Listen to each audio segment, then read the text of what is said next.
Once we've gotten the defensive rebound, our job right now, if you're not a bust-out guy, is to get the ball to the point guard, okay?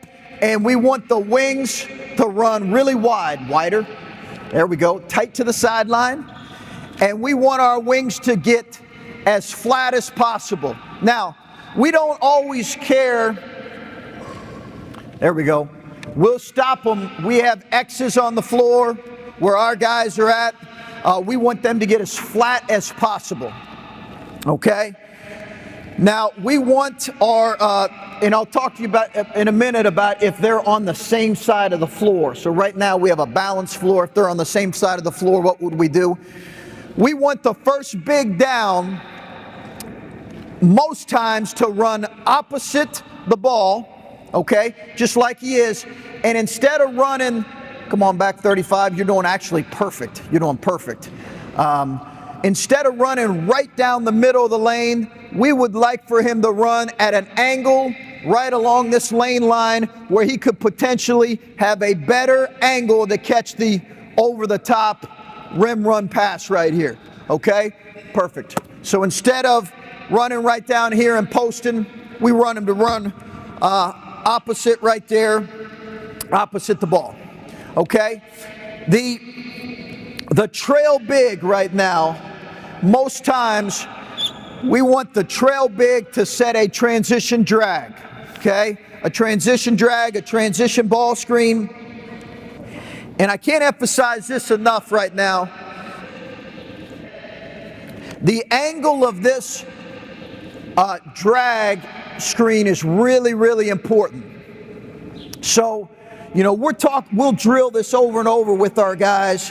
We want to force rotations in ball screens.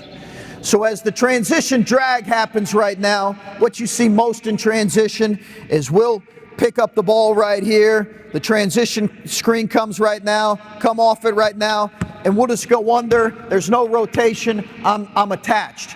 So we're telling 11 right here, the angle of the screen in transition is really important. It almost needs to be like a flat angle or a step-up angle, because what we want right now as 11 comes and sets it is we want to force his man as he's scrambling and coming back in transition defense.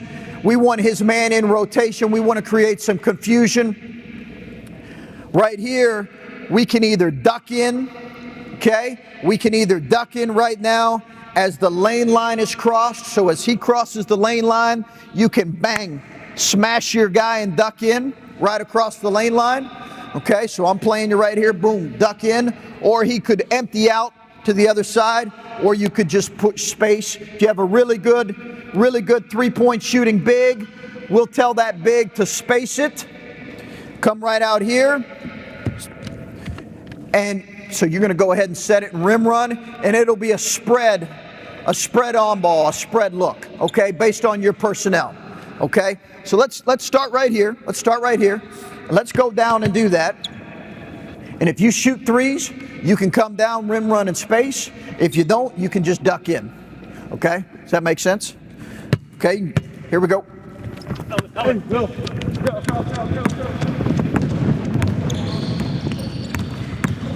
Okay, good. That's good. Good timing there. Good timing by 35, that post. We don't want him to duck in too early.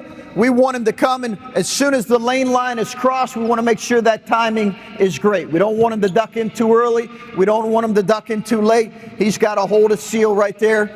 So that's just a transition drag, okay?